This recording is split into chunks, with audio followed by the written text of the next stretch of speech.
ഇത്ര വലിയൊരു പരാജയം ഉണ്ടായിട്ട് പോലും തൻ്റെ ഭാഗത്തുണ്ടായ അപാകതകൾ ഉണ്ടോ എന്ന് പരിശോധിക്കും, അത് തിരുത്തും, മുഖം വികൃതമാണോ എന്ന് പരിശോധിക്കും എന്നല്ലേ മുഖ്യമന്ത്രി പറയേണ്ടത്. മറ്റുള്ളവരുടെ മുഖത്തേക്ക് ശ്രദ്ധിക്കുന്നതിന് പകരം സ്വന്തം മുഖത്തിൻ്റെ ഇപ്പോഴത്തെ അവസ്ഥ എന്താണ് എന്നല്ലേ മുഖ്യമന്ത്രി ചിന്തിക്കേണ്ടത്. ഇടതുപക്ഷം തോറ്റുപോയതിൻ്റെ ഒരൊറ്റ കാരണമേ ഉള്ളൂ, അതൊരു മുഖമാണ്. ആ മുഖം പിണറായി വിജയൻ എന്ന് പറയുന്ന മുഖമാണ്. കേരളത്തിൽ അനിവാര്യമായിട്ട് ഇടതുപക്ഷം രക്ഷപ്പെടണമെങ്കിലോ CPM രക്ഷപ്പെടണമെങ്കിലോ ഒരൊറ്റ മുഖം മാറ്റിയാൽ മതി, അത് പിണറായി വിജയൻ്റെ മുഖമാണ്. അതല്ലാണ്ട് ലീഗിൻ്റെ മുഖമല്ല ഇതിൽ കുഴപ്പമുള്ളത്. നമസ്കാരം. ലീഗിന്റെ മുഖം നഷ്ടപ്പെട്ടെന്ന മുഖ്യമന്ത്രിയുടെ ഇന്നലത്തെ വിമർശനത്തിന് മുഖമടച്ച മറുപടിയാണ് ഇന്ന് കിട്ടിയത്. ചന്ദ്രിക മുണ്ടുടുത്ത മോദി എന്ന് വിമർശിക്കുന്നത് വരെ അതെത്തിയിരിക്കുന്നു.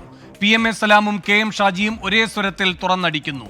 ലീഗിൽ പിണറായിയെ ചൊല്ലി ഇനി രണ്ടു പക്ഷമില്ല. പാർട്ടി കമ്മിറ്റി നിർത്തിപ്പൊരിച്ചപ്പോഴും ജില്ലാ കമ്മിറ്റികൾ അതിന്റെ പ്രതിധ്വനി മുഴക്കുമ്പോഴും ലീഗിനെ പഴിച്ച് മുഖം രക്ഷിക്കലോ മുഖ്യമന്ത്രിയുടെ തന്ത്രം. ലീഗിന്റെ മുഖം നോക്കി ലക്ഷണം കണ്ടുപിടിക്കുന്നതിന് പകരം ജനം നൽകിയ തിരസ്കാരത്തിന്റെ വടുക്കൾ സ്വന്തം മുഖത്തുണ്ടെന്ന് കണ്ടെത്താൻ പിണറായിക്ക് എപ്പോഴാണ് കഴിയുക?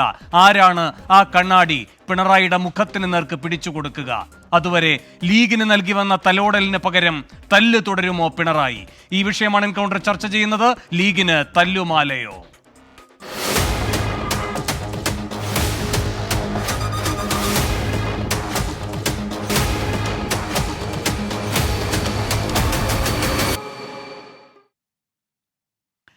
ഈ വിഷയത്തിൽ പ്രതികരിക്കാൻ മുസ്ലിം ലീഗിൽ നിന്ന് ഫൈസൽ ബാബു, ഇടത് സഹയാത്രികൻ BN ഹസ്കർ, BJPയിൽ നിന്ന് നാരായണൻ നമ്പൂതിരി, രാഷ്ട്രീയ നിരീക്ഷകൻ NP ചെക്കുട്ടി എന്നിവർ എൻകൗണ്ടറിൽ തത്സമയം അതിഥികളായി പങ്കുചേരുന്നു. ആദ്യം ശ്രീ NP ചെക്കുട്ടി, എന്തുകൊണ്ടാകാം ഈ CAA വിരുദ്ധ മഹാസംഗമം, അതുപോലെ തന്നെ പലസ്തീൻ ഐക്യദാർഢ്യം, ഇതിനൊക്കെ CPM വേദിയൊരുക്കിയ കോഴിക്കോട് ഇന്നലെ പിണറായി വിജയൻ ലീഗിനെ തുറന്ന് എതിർത്തുകൊണ്ട് പ്രതികരിച്ചത്? അദ്ദേഹം ഈ നേരത്തെ നടത്തിയ ഫലസ്തീൻ ഐക്യദാർഢ്യവും CAA വിരുദ്ധവും ഒക്കെ പ്രത്യേകമായ ചില ലക്ഷ്യങ്ങൾ മുന്നോട്ട് വെച്ചുകൊണ്ടുള്ള ഒരു പരിപാടിയായിരുന്നു. അതായത് രാഷ്ട്രീയമായിട്ടുള്ള ഒരു നിലപാട് പ്രഖ്യാപിക്കുന്നതിന് പകരം ഈ സാമൂഹിക വിഭാഗത്തിൻ്റെ വോട്ട് തങ്ങൾക്ക് കിട്ടണം, ഞാൻ നിങ്ങൾക്ക് പിന്തുണ തരാം, നിങ്ങൾക്ക് സംരക്ഷണം തരാം, നിങ്ങൾ ഇങ്ങോട്ട് വോട്ട് തരണം എന്ന തരത്തിലുള്ള ഒരു കച്ചവടാധിഷ്ഠിതമായിട്ടുള്ള അടിസ്ഥാനത്തിലുള്ള ഒരു രാഷ്ട്രീയ നിലപാടാണ് അദ്ദേഹം എടുത്തത്. പക്ഷേ മുസ്ലിം സമൂഹം മലബാറിൽ വിശേഷിച്ചും വളരെ കൃത്യമായിട്ടൊരു രാഷ്ട്രീയ നിലപാടെടുത്തു. അവരെ സംബന്ധിച്ചിടത്തോളം BJPയെ തോൽപ്പിക്കാൻ ദേശീയ തലത്തിൽ ഏറ്റവും പ്രധാനപ്പെട്ട ശക്തിയായിട്ട് ഉയർന്നു വരേണ്ടത് കോൺഗ്രസ് പാർട്ടിയാണ്.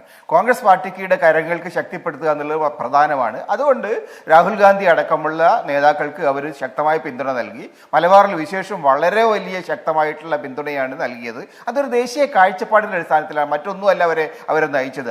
അവരുടെ മുസ്ലിം കമ്മ്യൂണിറ്റിയുടെ താല്പര്യങ്ങളാണ് അതിനകത്ത് സംരക്ഷിക്കപ്പെട്ടത്. അപ്പോൾ അത് പിണറായിക്ക് അത് സന്തോഷമുള്ള അദ്ദേഹത്തിന് കിട്ടിയില്ല, വോട്ട് കിട്ടിയില്ല. അപ്പം അതുകൊണ്ട് അദ്ദേഹം ഇപ്പോൾ ലീഗിനെ കുറ്റം പറയുന്നു. പക്ഷേ അതുകൊണ്ട് കാര്യമില്ല. കാരണം മുസ്ലിം സമുദായത്തെ സംബന്ധിച്ചിടത്തോളം, ലീഗിനെ സംബന്ധിച്ചിടത്തോളം അവർക്ക് അവരുടെ രാഷ്ട്രീയ സാമൂഹിക താല്പര്യങ്ങളെ മുന്നോട്ട് വെച്ചുകൊണ്ട് മാത്രമേ നിലപാടുകൾ എടുക്കാൻ കഴിയുള്ളൂ. CPMന്റെ നിലപാട് അതനുസരിച്ച് പോകാൻ അവർക്ക് പറ്റില്ല. രാഷ്ട്രീയമായിട്ട് വളരെ കൃത്യമായിട്ട് നിലപാടെടുത്തു. അത് അദ്ദേഹത്തിന് സ്വീകാര്യമായില്ല. പക്ഷേ ശ്രീ NP ചെക്കുട്ടി, ലീഗിന് പിന്നിൽ നിൽക്കുന്ന മതന്യൂനപക്ഷവും എന്താണ് ദേശീയ തലത്തിൽ അവർ നേരിടുന്ന വെല്ലുവിളി എന്ന രാഷ്ട്രീയ യാഥാർത്ഥ്യം ഉൾക്കൊണ്ടുകൊണ്ട് ജനാധിപത്യപരമായി അവരുടെ അവകാശം വിനിയോഗിക്കുന്നു. അത് തനിക്ക് അനുകൂലമല്ല എന്ന് വന്നപ്പോൾ, അല്ലെങ്കിൽ താൻ നേതൃത്വം കൊടുക്കുന്ന പ്രതിനിധീകരിക്കുന്ന ഇടതുപക്ഷ രാഷ്ട്രീയത്തിന് ഹാനി സംഭവിക്കുന്ന വിധത്തിലായി പോയി ആ പ്രതികരണം എന്ന വലിയ താല്പര്യമാണോ പിണറായിയെ ഈ പ്രതികരണത്തിന് നയിച്ചത്? അതോ കേന്ദ്ര നേതാക്കന്മാരുടെ സാന്നിധ്യത്തിൽ സംസ്ഥാന കമ്മിറ്റി ആദ്യമായി പിണറായി വിജയനെ ഇങ്ങനെ വിചാരണ ചെയ്യുക, ഇന്നും ചേരുന്ന പരാജയം പരിശോധിക്കാൻ ചേർന്നുകൊണ്ടിരിക്കുന്ന ജില്ലാ കമ്മിറ്റികൾ ഒരാളിലേക്ക് തന്നെ വിരൽ ചൂണ്ടുന്ന സാഹചര്യം ഉണ്ടാവുക, ഇതിന് തടയിടലോ? അല്ല, ഞാൻ പിണറായിയെ വ്യക്തിഗതമായിട്ട് അദ്ദേഹമാണ് ഇതിൻ്റെ മുഴുവൻ ഉത്തരവാദി എന്നൊന്നും ഞാൻ പറയുന്നില്ല. രാഷ്ട്രീയമായിട്ട് CPMന് പഴിച്ചിട്ടുണ്ട്. രാഷ്ട്രീയമായിട്ട് CPMന് പഴിച്ചതിൽ പ്രധാനപ്പെട്ട ആരുടെ രാഷ്ട്രീയമാണ് ഇടതുപക്ഷ രാഷ്ട്രീയമായി ഇവിടെ സാധുത നേടിയത്? അതെ, നിങ്ങൾ പറഞ്ഞത് ശരിയാണ്. പിണറായി വിജയന് നിർണായകമായ ഉത്തരവാദിത്വമുണ്ട്. പക്ഷേ പാർട്ടി എന്ന് പറഞ്ഞാൽ പാർട്ടി പിണറായി വിജയൻ മാത്രമല്ല. അദ്ദേഹത്തിന് ഒരു പാർട്ടി സംസ്ഥാന സെക്രട്ടറി ഉണ്ട്, പാർട്ടി പോളിറ്റ് ബ്യൂറോ 5 അംഗങ്ങളും കണ്ടുണ്ട് കേരളത്തിൽ നിന്ന്. ഇത്രയേറെ പിണറായി വിജയനും MV ഗോവിന്ദനും ഒരേ പാർട്ടി ഘടകത്തിലുള്ളവരാണ്, PB അംഗങ്ങളാണ്. ഇവിടെ PB പറയുകയാണ് ഇത് വലിയൊരു നിരാശ ഉണ്ടാക്കിയ ജനവിധിയാണ് എന്ന്. ഗോവിന്ദൻ പറയുകയാണ് ഏതറ്റം വരെയും തിരുത്തും, പാർട്ടി തന്നെ മുൻകൈ എടുത്തുകൊണ്ട് തിരുത്തും. അരൂപികളുമായി ബന്ധപ്പെട്ടല്ല എന്തെങ്കിലും തിരുത്തൽ നിർദ്ദേശമുണ്ടെങ്കിൽ അത് മുന്നോട്ട് വെക്കേണ്ടത്. പാർട്ടി തന്നെ തിരുത്തൽ പ്രക്രിയയുടെ മുന്നണി പടയാളിയായി നിൽക്കുമെന്ന്. എന്ന് വെച്ചാൽ അതിൻ്റെ അഭേദ്യ ഘടകമാണ് പിണറായി. പക്ഷേ അദ്ദേഹത്തിൻ്റെ നാവ് അങ്ങനെ ഒരു തിരുത്തൽ എന്ന വാക്കുപയോഗിക്കാൻ മടിക്കുന്നത് എന്തുകൊണ്ടാണ്? മറ്റുള്ളവർ തിരുത്തണം എന്ന ഈ ജനാധിപത്യ വിധിയെ ധാർഷ്ട്യത്തോടെ നിരാകരിക്കുന്ന സമീപനം എന്തുകൊണ്ട്? അല്ല, പിണറായി വിജയന് രാഷ്ട്രീയമായി തെറ്റുപറ്റിയുള്ള കാര്യത്തിൽ ഒരു തർക്കവുമില്ല. ഞാൻ അക്കാര്യത്തിലൊന്നും അദ്ദേഹത്തെ സംരക്ഷിക്കാൻ തയ്യാറുമില്ല. പക്ഷേ രാഷ്ട്രീയമായിട്ട് പിണറായി വിജയനെ പോലെ ഉത്തരവാദിത്വം എം വി ഗോവിന്ദനില്ലേ? പാർട്ടി സംസ്ഥാന സെക്രട്ടറി എന്ന നിലയിൽ എന്തുകൊണ്ട് എം വി ഗോവിന്ദൻ ആ കാര്യങ്ങൾ തുറന്നു പറയുന്നില്ല? അദ്ദേഹം എന്തുകൊണ്ടാണ് തങ്ങൾക്ക് തെറ്റുപറ്റിയിട്ടുണ്ട്, ഞാനടക്കമുള്ള ആളുകൾ തെറ്റുപറ്റിയിട്ടുണ്ട് അദ്ദേഹം എന്തുകൊണ്ട് പറയുന്നില്ല? എന്തുകൊണ്ട് എം എ ബേബി അത് തുറന്നു പറയുന്നില്ല? എന്തുകൊണ്ട് വിജയരാഘവൻ പറയുന്നില്ല? എന്തുകൊണ്ട് പിണറായിയിൽ മാത്രം ഒതുങ്ങുന്നു? അപ്പൊ പിണറായിയെ സംബന്ധിച്ച് തീർച്ചയായും ഒരു രാഷ്ട്രീയ പ്രയോഗമാണ് തിരുത്തൽ വരുത്തുമെന്ന് പറയുന്നത്. അതിനെന്തുകൊണ്ട് പിണറായി തയ്യാറാകുന്നില്ല? അദ്ദേഹം തയ്യാറാകുന്നില്ല എന്ന് മാത്രമല്ല, ലീഗ് അടക്കമുള്ളവർ അതിന് ആദ്യം തയ്യാറാകണം എന്ന ഉപദേശമാണ് അദ്ദേഹം കൊടുക്കുന്നത്. അല്ല, അതിന്റെ കാരണം വളരെ വ്യക്തമാണ്. കേരളത്തിലുള്ള ഈ തെരഞ്ഞെടുപ്പിന്റെ റിസൾട്ട് അത് മോദിയോടുള്ള പ്രതികരണം മാത്രമല്ല, പിണറായി ഭരണത്തോടുള്ള പ്രതികരണമാണ്. ഇത് രണ്ട് തരത്തിൽ ചെകുത്താനും കടലിനും ഇടയിൽപ്പെട്ട മാതിരിയാണ് കേരളത്തിലെ ജനങ്ങൾ ഇത്തവണ വോട്ട് ചെയ്തത്. ഡൽഹിയിലെ ചെകുത്താൻ, ഇവിടെ ഒരു കടലിലെ ദുർഭൂതം. ഇതിനിടയിൽ ജനങ്ങൾ പിണറായിക്ക് എതിരായിട്ട് രണ്ടുപേർക്ക് എതിരായിട്ട് വോട്ട് ചെയ്യുമ്പോൾ ഓട്ടോമാറ്റിക്കലി കോൺഗ്രസിന് അനുകൂലമായിട്ട് വോട്ട് വന്നു. അതാണ് സംഭവിച്ചത്. അപ്പൊ ആ നിലയിൽ പിണറായിയുടെ രാഷ്ട്രീയമായിട്ടുള്ള പരാജയം, ഭരണപരമായ പരാജയം, അതിനെതിരായിട്ടുള്ള ഒരു വിധിയെഴുത്ത് കൂടി ഇതിനകത്തുണ്ട്. അത് തുറന്ന് സമ്മതിക്കാൻ അദ്ദേഹം തയ്യാറില്ല. കാരണം അദ്ദേഹം തന്നെയാണ് ഈ തരത്തിലുള്ള ആപ്പിനു വേണ്ടി വോട്ട് ചെയ്തവരാണല്ലോ കാരാട്ടും യെച്ചൂരിയും ഒക്കെ ഡൽഹിയിൽ, അല്ലേ? അവരത് വോട്ട് ചെയ്തതിനു ശേഷം പ്രതികരിക്കുമ്പോൾ തുറന്നു പറയുകയും ചെയ്തിട്ടുള്ളതാണ്. ആപ്പൊരു നിർണായക ഘട്ടത്തിൽ പിഴവ് പറ്റിയപ്പോൾ അത് ജനസമക്ഷം ഏറ്റുപറയുന്നു. സ്വീകാര്യത കൂടുകയാണ് ചെയ്തിട്ടുള്ളത്. അതുകൊണ്ട് എനിക്കൊരു അബദ്ധം പറ്റി എന്ന് ഒരു ഭരണത്തിന് നേതൃത്വം കൊടുക്കുന്ന തലവൻ പറഞ്ഞാൽ അത് ജനാധിപത്യ പ്രക്രിയയിൽ അമ്പേ ഒരു തിരിച്ചടിയാകും എന്ന് കരുതുന്നത് എന്ത് തരത്തിൽ സ്വീകാര്യതയുമായി ബന്ധപ്പെട്ട് സ്വയം സൃഷ്ടിച്ചു വെച്ചിരിക്കുന്ന വ്യാജബോധമാണ്. അല്ല വേണു, അങ്ങനെ സമ്മതിച്ചു കഴിഞ്ഞാൽ ആ നിമിഷം നിങ്ങൾ രാജിവെക്കണം. അങ്ങനെ സമ്മതിച്ചു കഴിഞ്ഞാൽ ഒരു നിമിഷം പോലും നിങ്ങൾക്ക് അധികാരത്തിൽ തുടരാൻ അർഹതയില്ല. അല്ല, അതിനൊക്കെയുള്ള മറുപടി ആദ്യം തന്നെ തയ്യാറാക്കി വെച്ചിരുന്നല്ലോ. ഈ നേതൃയോഗങ്ങൾ ചേരുന്നതിന് മുമ്പ് നിയമസഭയിൽ പറഞ്ഞല്ലോ, 2004 അനുഭവം വെച്ചുകൊണ്ട് ആന്റണി രാജിവെച്ചത് ആഭ്യന്തര തർക്കം കാരണമാണ്, അല്ലാതെ തെരഞ്ഞെടുപ്പ് ജനവിധിയുമായി ബന്ധപ്പെട്ടല്ല എന്ന്. അല്ല, ഇതൊക്കെ ജനങ്ങൾ അംഗീകരിക്കുകയോ? ജനങ്ങളുടെ മുമ്പിലേക്ക് പോകുന്ന ഒരു സർക്കാരിന്, ജനങ്ങളെ അഭിമുഖീകരിക്കുന്ന ഒരു സർക്കാരിന്, ഈ സർക്കാരിൽ നിന്ന് ഒരു തെറ്റ് പറ്റിയാൽ അല്ലെങ്കിൽ ഭരണപരാജയത്തിന് ഉത്തരവാദി ആര്, പരാജയത്തിന് ഉത്തരവാദി ആര്? അത് മുഖ്യമന്ത്രിയാണെന്ന് അദ്ദേഹം സമ്മതിക്കുകയാണെങ്കിൽ ആ നിമിഷം അദ്ദേഹം രാജിവെക്കേണ്ടതായിട്ട് വരും. അദ്ദേഹത്തിന്റെ പാർട്ടി അത് ആവശ്യപ്പെടും. അത് ഒഴിവാക്കാൻ അദ്ദേഹം ആഗ്രഹിക്കുന്നു. അതിനുവേണ്ടിയുള്ള കഠിനമായ ശ്രമം നടത്തുന്നു. അതാണ് ഇന്നലെ കണ്ടത്. ശരി, അഡ്വക്കേറ്റ് BN ഹസ്കർ, ഈ പിണറായിയുടെ പാർട്ടിക്ക് ഈ മത്സരിച്ച 15 14 തോറ്റുപോകേണ്ടി വന്നത്, ഏക ജയമെന്ന് പറയുന്നത് 20,000 കഷ്ടി ഭൂരിപക്ഷത്തിലേക്ക് ചുരുക്കപ്പെടുന്നത് ലീഗ് ഉണ്ടാക്കിയ പാതകമാണോ?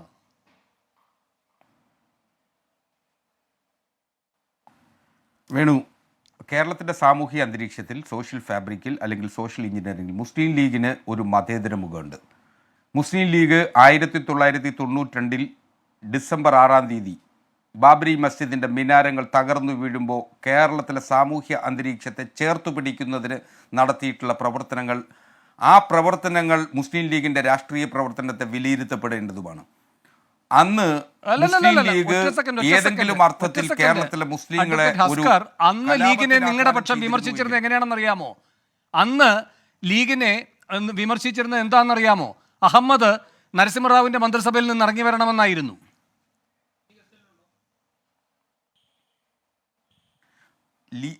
അല്ല, അത് നരസിംഹറാവു മന്ത്രിസഭയിൽ നിന്ന് ലീഗിൻ്റെ പ്രതിനിധിയെ ഇറങ്ങി വരണമെന്ന് ആവശ്യപ്പെടുന്നതിന് മറ്റ് രാഷ്ട്രീയ കാരണങ്ങൾ കൂടിയുണ്ട്. ഒരുപക്ഷെ ഇന്ത്യയുടെ പ്രധാനമന്ത്രി അന്ന് ബാബരി മസ്ജിദിൻ്റെ മിനാരങ്ങൾ തകർന്നു വീഴുമ്പോൾ ഇത്രയും നിഷ്ക്രിയനായിരുന്ന ഒരു പ്രധാനമന്ത്രി ഇന്ത്യയുടെ ചരിത്രത്തിലുണ്ടോ എന്ന് ചോദിച്ചാൽ ഇല്ല. ആ പ്രധാനമന്ത്രിക്ക് പിന്തുണ നൽകുന്ന ലീഗ് ആ മന്ത്രിസഭയിൽ നിന്ന് ഇറങ്ങി വരണമെന്നത് രാഷ്ട്രീയ കാഴ്ചപ്പാടാണ്. അന്ന് കേരളത്തിലെ സാമൂഹ്യ അന്തരീക്ഷം തകരാതിരിക്കുന്നതിനു വേണ്ടി പണ്ഡിറ്റ് ജവഹർലാൽ നെഹ്റു വിളിച്ച ചത്തകുതിര എന്ന് പറയുന്ന മുസ്ലിം ലീഗ് കേരളത്തിൽ നടത്തിയിട്ടുള്ള ഇടപെടൽ അത് ചരിത്രപരമായി വസ്തുതാപരമായി ശരിയായിരുന്നു എന്ന് തന്നെയാണ് ഇടതുപക്ഷത്തിൻ്റെയും CPIMൻ്റെയും വിലയിരുത്തൽ.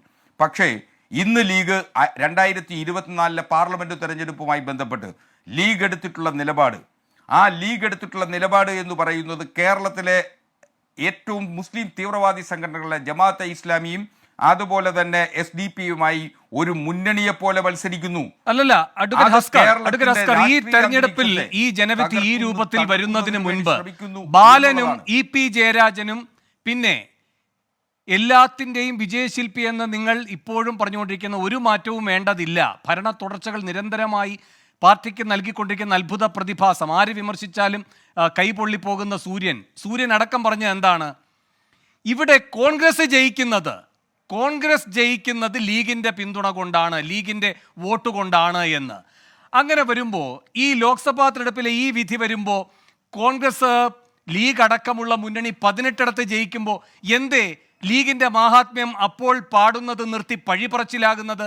ഇതിനു മുൻപ് കോൺഗ്രസിനെ ഇങ്ങനെ ലീഗ് ജയിപ്പിച്ചുകൊണ്ടിരിക്കുമ്പോൾ SDP-യുടെയും ഈ പറയുന്ന മറ്റ് സംഘടനകളുടെയും ഒന്നും ജമാഅത്തെ ഇസ്ലാമിയുടെയും ഒന്നും പിന്തുണ വേണ്ടായിരുന്നോ ലീഗിന്?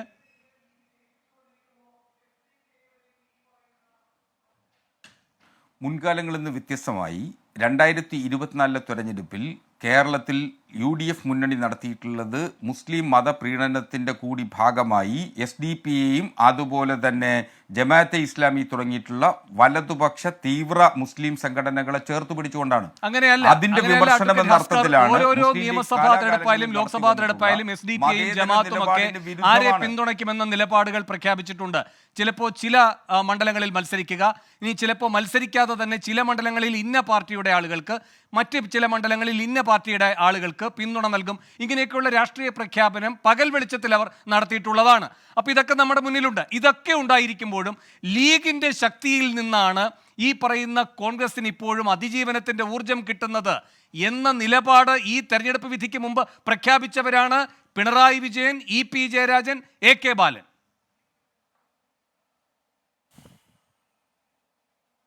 അല്ല വേണു, കേരളത്തിൽ 27% വരുന്ന മുസ്ലിം സമുദായത്തിനിടയിൽ എത്ര ശതമാനത്തോളം ലീഗിന് സ്വാധീനമുണ്ട് എന്നുള്ളത് കാര്യത്തിൽ ഒരു വലിയ സംശയമുണ്ട്.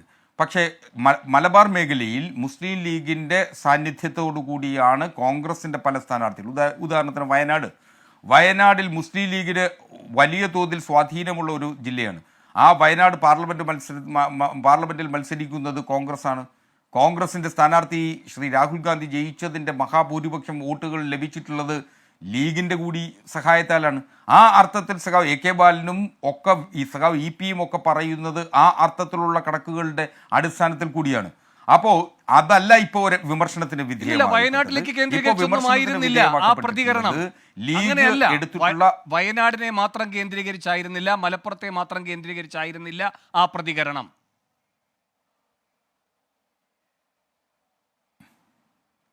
അല്ല വേണു, കേരളത്തിലെ മുസ്ലിം ഭൂരിപക്ഷ മണ്ഡലങ്ങളിൽ തെക്കൻ കേരളത്തിലെ ഒഴികെ നിർത്തിയാൽ കേരളത്തിലെ വടക്കൻ കേരളത്തിലുള്ള മുസ്ലിം ഭൂരിപക്ഷ മണ്ഡലങ്ങളിൽ ലീഗിന് സ്വാധീനമുണ്ട്.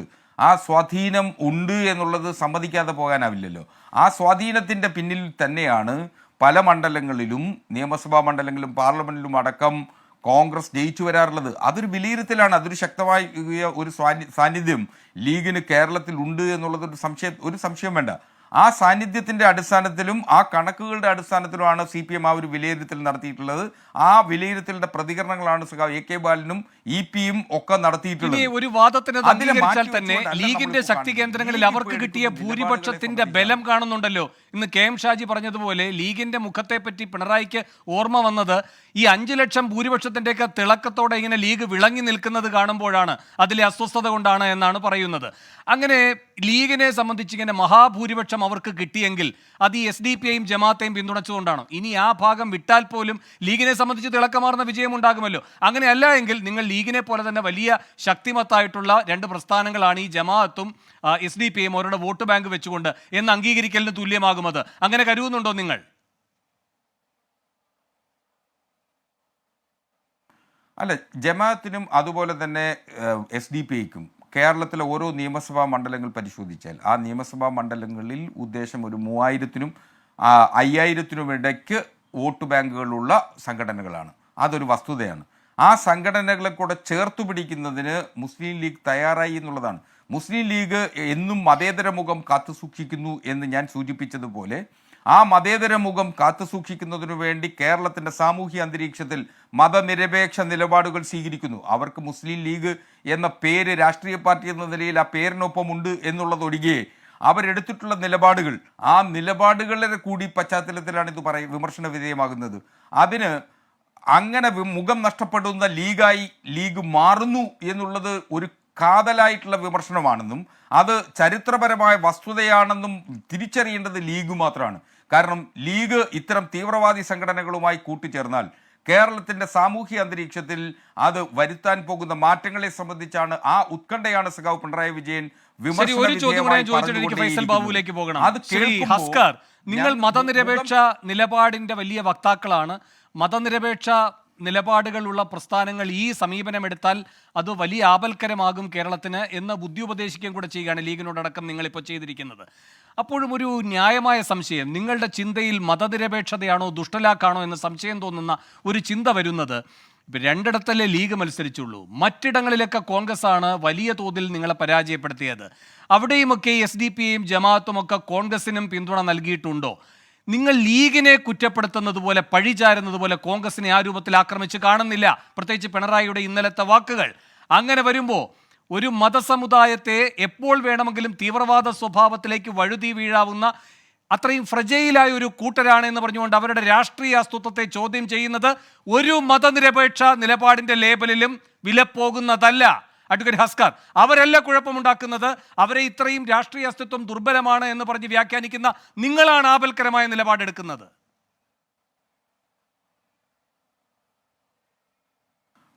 വേടു, സ്വത്ത് രാഷ്ട്രീയം എല്ലാ കാലത്തും ആപൽക്കരമാണെന്നും സ്വത്ത് രാഷ്ട്രീയത്തിൻ്റെ പേരിൽ സംഘടിത രൂപങ്ങളായി വന്നിട്ടുള്ള രാഷ്ട്രീയ പ്രസ്ഥാനങ്ങൾ എല്ലാ കാലത്തും അത് സാമൂഹ്യ അന്തരീക്ഷത്തിൽ അപകടവും ആപത്കരവുമായിട്ടുള്ള പ്രവണതകൾ സൃഷ്ടിക്കുന്നു എന്നുള്ളതും ഒരു വിലയിരുത്തൽ കൂടിയാണ്. അത്തരം സ്വത്ത് രാഷ്ട്രീയത്തിൻ്റെ പേരിൽ ഏതെങ്കിലും തീവ്രവാദ സംഘടനകൾ, ഞങ്ങൾ ആരെയും ഭയപ്പെടുത്താനോ ഏതെങ്കിലും അർത്ഥത്തിൽ കോൺഗ്രസിനെ ആക്രമിക്കുന്നില്ല ഇക്കാര്യത്തിൽ, അതാണ് എന്റെ ചോദ്യം. ശ്രമമായിട്ടല്ല നിങ്ങൾ ഈ മതവർഗീയത പറഞ്ഞുകൊണ്ട് ലീഗിനെ കൂടുതൽ ദുർബലപ്പെടുത്താൻ നോക്കുന്നതിൽ ദുഷ്ടലാക്കാണ് ചോദ്യം. ആക്രമിക്കുന്നത് ലീഗിന്റെ മുഖം എപ്പോൾ വേണമെങ്കിലും SDPI ആകാം, എപ്പോൾ വേണമെങ്കിലും ജമാഅത്തെ ആകാം എന്ന് പറയുകയും കോൺഗ്രസുമായി ബന്ധപ്പെട്ട് ഒരു ഇമ്മ്യൂണിറ്റി കോൺഗ്രസിന് കൊടുക്കുകയും ചെയ്യുന്നത് നിങ്ങളുടെ രാഷ്ട്രീയത്തിലെ മതനിരപേക്ഷതയെ ഉദ്ഘോഷിക്കുന്ന ഒന്നല്ല.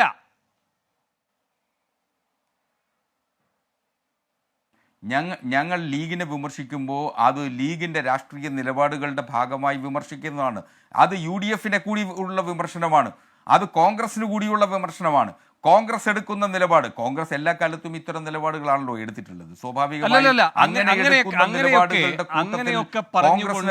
അങ്ങനെയൊക്കെ പറഞ്ഞുകൊണ്ട് അതാണ് വലിയ കോൺഗ്രസ് വിമർശനം എന്ന് വെച്ചാൽ നിങ്ങൾ വിമർശിച്ചിട്ടും നന്നാകാത്തൊരു കൂട്ടർ കോൺഗ്രസ്, അതുകൊണ്ട് ഞങ്ങൾ അവരെ അങ്ങ് വിടുന്നു, ഇവരെ ഞങ്ങൾ അങ്ങ് വിമർശിച്ച് നന്നാക്കാൻ പോകുന്ന കൂട്ടർ.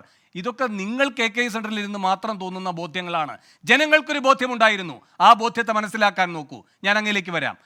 ശ്രീ ഫൈസൽ ബാബു, എന്താണ് ഇന്നലെ കോഴിക്കോട് പിണറായി ഇങ്ങനെ നിങ്ങളെപ്പറ്റി, നിങ്ങളുടെ മുഖം ഏത് നിമിഷവും എങ്ങനെ വേണമെങ്കിലും മാറാവുന്ന രൂപത്തിലേക്ക് എത്തിയിരിക്കുന്നു എന്ന വിമർശനം ഉന്നയിക്കുന്നതിൻ്റെ താല്പര്യം?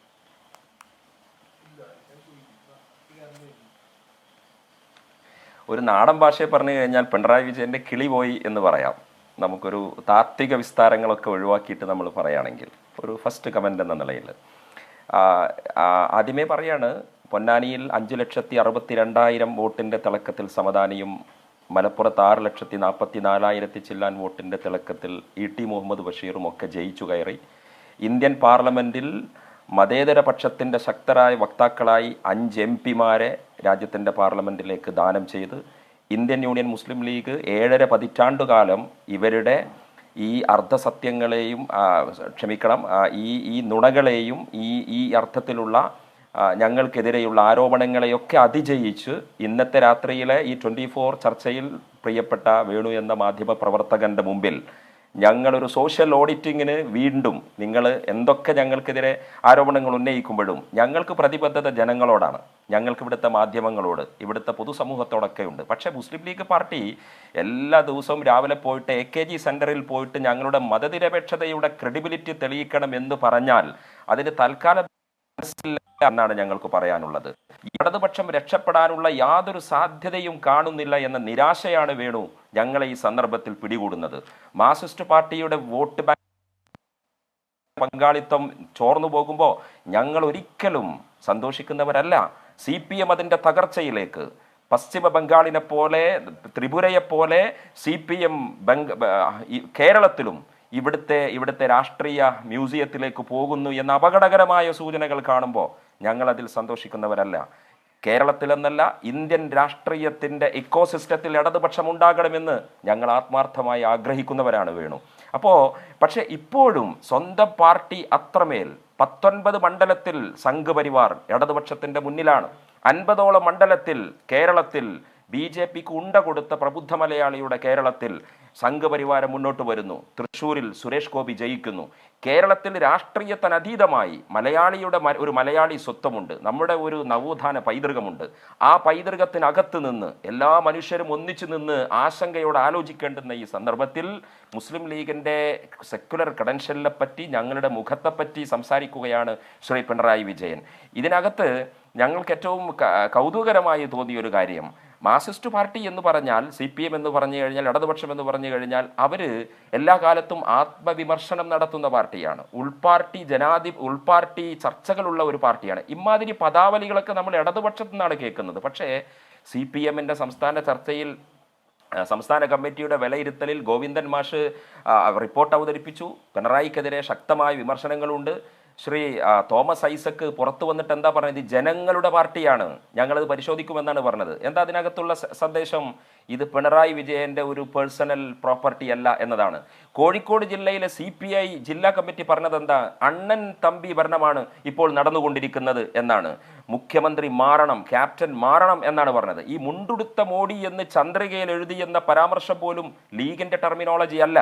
തങ്ങളുടെ മുന്നണിയിലെ ഏറ്റവും വലിയ രണ്ടാമത്തെ കക്ഷിയായ CPIയുടെ ഉന്നതനായ നേതാവിൻ്റെ വർത്തമാനമാണിത്, മുണ്ടുടുത്ത മോഡി എന്ന്. അങ്ങനെ ഇടതുപക്ഷ രാഷ്ട്രീയത്തിന് ഒരിക്കലും പരിചയമില്ലാത്ത വ്യക്തിയാധികാര ഘടനയിലേക്ക് CPM പോവുകയാണ്. കൾട്ട് പൊളിറ്റിക്സ്, ആൾദൈവ രാഷ്ട്രീയം ഒരിക്കലും ഇടതുപക്ഷത്തിന്റെ സിലബസിലുള്ള കാര്യമല്ല. ശ്രീ ഫൈസൽ ബാബു, എന്തുകൊണ്ടാണ് നാളിതുവരെ നിങ്ങൾ പ്രയോഗിക്കാത്ത ഈ മുണ്ടുടുത്ത മോദി എന്ന പ്രയോഗം നിങ്ങളുടെ മുഖപത്രത്തിൽ ഇന്ന് വന്നത്? ഈ തെരഞ്ഞെടുപ്പ് വിധിക്ക് മുൻപ് വരെ അത്തരമൊരു സമീപനമല്ല ചന്ദ്രികയ്ക്കുണ്ടായിരുന്നത്, ലീഗിനുണ്ടായിരുന്നത്. അല്ല, ഞങ്ങളൊരു ജനാധിപത്യ തലത്തിൽ പ്രവർത്തിക്കുന്ന ഒരു പാർട്ടി എന്ന നിലയിൽ ഞങ്ങൾക്ക് സ്വാഭാവികമായ വിമർശനങ്ങളില്ലേ? മാന്യമായ വിമർശനമല്ലേ അത്? ആ വിമർശനം അതുപോലും, ആ പ്രയോഗം പോലും ഞങ്ങൾ നടത്തുമ്പോൾ ഞങ്ങളുടെ പ്രയോഗമല്ല അത് ഇൻവെർട്ടഡ് കോമയിലുള്ള പ്രയോഗമാണ്. മുണ്ടുടുത്ത മോദിയായി ഒരു സെക്കൻഡ്, ആ മുഖപ്രസംഗത്തിൽ മുണ്ടുടുത്ത മോദിയായി നിങ്ങൾ വിശേഷിപ്പിച്ചിരിക്കുന്ന പശ്ചാത്തലം എന്ന് പറയുന്നത് വരാനിരിക്കുന്ന കാര്യമാണ്. ഇനി തദ്ദേശ തെരഞ്ഞെടുപ്പ് വരാൻ പോവുകയാണ്. ഈ തിരിച്ചടിക്ക് ശേഷം തദ്ദേശ തെരഞ്ഞെടുപ്പിലും ഇത്തരമൊരു തിരിച്ചടി ഉണ്ടായാൽ പിന്നെ മുന്നോട്ട് പോകാനേ കഴിയില്ല പിണറായി സർക്കാരിന്. അത് മുന്നിൽ കണ്ടുകൊണ്ട് വേഗത്തിൽ പ്രതിപക്ഷത്തെ പോലും വിശ്വാസത്തിലെടുക്കുകയോ നിയമസഭയിൽ സ്വാഭാവിക മര്യാദയായ ചർച്ച നടത്തുകയോ ചെയ്യാതെ ഈ പറയുന്ന വാർഡ് വിഭജനവുമായി ബന്ധപ്പെട്ട നിയമം പാസാക്കി എടുക്കുന്നു. അത് മോദിയുടെ നീക്കത്തിന് തുല്യമായ ഒന്നാണ്, അതിൻ്റെ കോപ്പി പേസ്റ്റാണ്. അങ്ങനെ പറഞ്ഞുകൊണ്ടാണ് നിങ്ങൾ മുണ്ടുടുത്ത മോദിയുടെ അതേ രീതി ഇവിടെ പിണറായി തുടങ്ങുന്നു എന്ന് പറഞ്ഞിരിക്കുന്നത്. അതിന് മുൻപ് വരെയുള്ള പ്രവർത്തികളിൽ മുണ്ട് മാത്രമേ ഉടുത്തിട്ടുള്ളൂ, മോദിയായിട്ടില്ല എന്നായിരുന്നോ അതിൻ്റെ വ്യംഗ്യം? അല്ല, ഇല്ലല്ലോ. ഞങ്ങൾ നിരന്തരമായി ഇടതുപക്ഷത്തിനെതിരെ, പ്രത്യേകിച്ചും പിണറായി വിജയന്റെ രീതികൾക്കെതിരെ, അദ്ദേഹത്തിന്റെ ശരീരഭാഷ, അദ്ദേഹത്തിന്റെ അരഗൻസ്, അതൊക്കെ മാറ്റി വയ്ക്കും, അതൊക്കെ വ്യക്തിപരമായ തലങ്ങൾ. അയാൾ പ്രതിനിധീകരിക്കുന്ന രാഷ്ട്രീയത്തെ പറ്റി നിങ്ങൾക്ക് അങ്ങനെ ഒരു അഭിപ്രായം ഉണ്ടായിരുന്നോ? ഒരു പ്രച്ഛന്ന വേഷധാരിയായ മോദിയാണ് എന്ന് CAA വിരുദ്ധ നിലപാടിൽ അങ്ങനെ അഭിപ്രായമുണ്ടോ പിണറായിയെ പറ്റി? പലസ്തീൻ വിഷയത്തിൽ അങ്ങനെ അഭിപ്രായമുണ്ടോ നിങ്ങൾക്ക് പിണറായിയെ പറ്റി? വേണു പിന്നെ കണ്ണൂർ ജില്ലയിലെ ഇവിടുത്തെ ജില്ലാ CPM കമ്മിറ്റികൾ വിലയിരുത്തിയപ്പോൾ എനിക്കും നിങ്ങൾക്കും അതൊക്കെ വ്യക്തിപരമെന്ന് തോന്നിയാക്കാമെങ്കിലും മൈക്കിനോടുള്ള പിണറായി വിജയന്റെ പ്രതികരണം വരെ ജനം കണ്ടു. അതിൽ വരെ ജനത്തിന് അമർഷമുണ്ടായി എന്ന വിലയിരുത്തലുണ്ടായി. ഇത് എന്റെ പ്രയോഗമല്ല ഇത്. ഫൈസൽ ബാബു, നമുക്ക് വിമർശനങ്ങൾ പല വിധാനങ്ങളിൽ തന്നെ പരിശോധിക്കേണ്ടതുണ്ട്. മൈക്കുമായി ബന്ധപ്പെട്ട് പിണറായിക്കുണ്ടായ അതൃപ്തിയാണോ കേരളത്തിൽ ഇങ്ങനെ ഒരു തിരിച്ചടിക്ക് കാരണമായത്? അപ്പോൾ നമ്മളിതിനെ ഒരു പ്രയോറിറ്റൈസ് ചെയ്യണമല്ലോ. അതിലാണ് ഞാൻ ചോദിക്കുന്നത്. നിങ്ങളെ സംബന്ധിച്ച് നിങ്ങളുടെ രാഷ്ട്രീയ അതിജീവനത്തിൻ്റെ കടയ്ക്കൽ കത്തിവെക്കുന്ന ഒരു സമീപനം ഒരു കേന്ദ്രാധികാര ഭരണകൂടം നടത്തിക്കൊണ്ടിരിക്കുമ്പോൾ അതിൽ കേരളത്തിലെ ഭരണ സംവിധാനത്തിന് നേതൃത്വം കൊടുക്കുന്ന പിണറായിയുടെ നിലപാട് എന്തായിരുന്നു? അത് മുണ്ടുടുത്ത മോദിയുടെ നിലപാടായിരുന്നോ അല്ലയോ?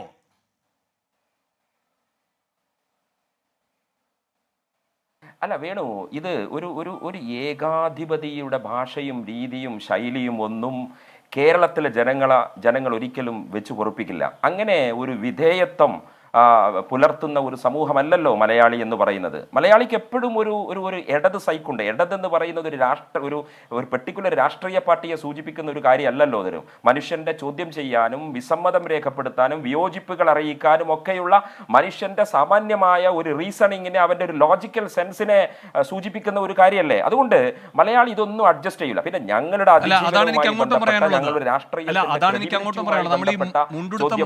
ആവേശത്തോടെ മുഖപ്രസംഗം എഴുതുന്ന വ്യക്തിയോടൊന്ന് പറഞ്ഞു കൊടുക്കണം, ഈ ലോജിക്കൽ റീസണിങ് അദ്ദേഹത്തിന്റെ പേനത്തുമ്പിലും ബാധകമാക്കണമെന്ന്. ഞാൻ അങ്ങയിലേക്ക് വരാം. ശ്രീ നാരായണൻ നമ്പൂതിരി, ഇവിടെ നിങ്ങളെക്കാൾ ശക്തമായി നിങ്ങളുടെ രാഷ്ട്രീയം ഏറ്റെടുത്തിരിക്കുകയാണ്, ഔട്ട്സോഴ്സ് ചെയ്ത പോലെ ഏറ്റെടുത്തിരിക്കുകയാണ് വെള്ളാപ്പള്ളി. അത് പിന്നെയും മനസ്സിലാക്കാം. പക്ഷെ അതിനേക്കാൾ ശക്തമായി ഇപ്പോൾ പിണറായി വിജയൻ നിങ്ങളുടെ രാഷ്ട്രീയം സംസാരിക്കുന്നു എന്നാണോ കരുതേണ്ടത് ഇന്നലത്തെ ഈ കോഴിക്കോട് സമ്മേളനത്തിലെ അദ്ദേഹത്തിന്റെ വിമർശനത്തിന്റെ സ്വഭാവം കാണുമ്പോൾ?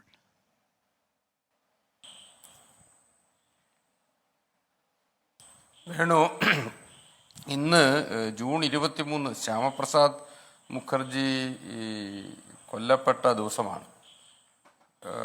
ഞാൻ ഈ ഏകാധിപതിയെക്കുറിച്ചും ഏകാധിപത്യത്തെക്കുറിച്ചുമൊക്കെ മറ്റേ മുസ്ലിം ലീഗിൻ്റെ ആദരണീയനായ പ്രതിനിധി സംസാരിച്ചതുകൊണ്ടാണിത് പറഞ്ഞത്.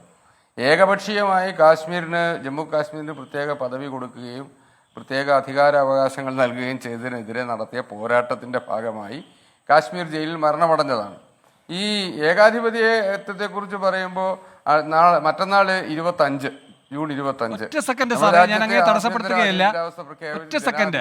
ശ്യാമപ്രസാദ് മുഖർജിയാണോ ഷെയ്ഖ് അബ്ദുള്ളയാണോ കൂടുതൽ കാലം നെഹ്റുവിന്റെ കാലത്ത് തടവിൽ കിടന്നത്?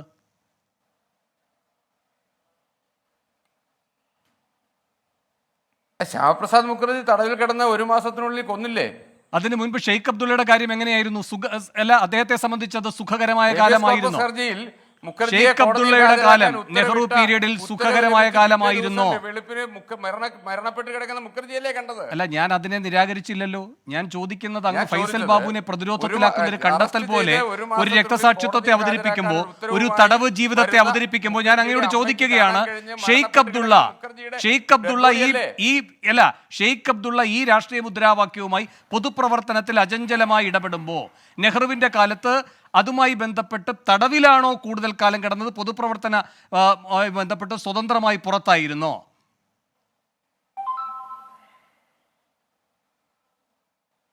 നിങ്ങൾ ഷെയ്ഖ് അബ്ദുള്ളയെ എത്ര വട്ടം ഷെയ്ഖ് അബ്ദുള്ള തടവിൽ കിടന്നു എന്ന് ചോദിച്ചാൽ അത് കോൺഗ്രസിന്റെ ഡബിൾ 2 ഗെയിം കളിയാണ്. ഷെയ്ഖ് അബ്ദുള്ളയെ തലോടുകയും കോൺഗ്രസിനെതിരെ ഷെയ്ഖ് അബ്ദുള്ള നിൽക്കുമ്പോൾ തടവിലാക്കുകയും ചെയ്തിട്ടുണ്ട്. ഷെയ്ഖ് അബ്ദുള്ളയുടെ ഒപ്പം നിൽക്കുകയും ഷെയ്ഖ് അബ്ദുള്ളയുടെ ജാമാതാവിനെ നെഹ്റുവിന്റെ മന്ത്രിസഭയിൽ എന്തായാലും ഷെയ്ഖ് അബ്ദുള്ള ഉണ്ടായിരുന്നില്ല. താങ്കൾ ഈ ഇരട്ടതന്ത്രം എന്നൊക്കെ പറയുമ്പോൾ അങ്ങ് മനസ്സിലാക്കേണ്ടത് ഷെയ്ഖ് അബ്ദുള്ള പറഞ്ഞ പോയിന്റ് അല്ലല്ല, അങ്ങ് ഇത് പറയൂ. നെഹ്റുവിന്റെ മന്ത്രിസഭയിൽ ഉണ്ടായിരുന്നല്ലോ.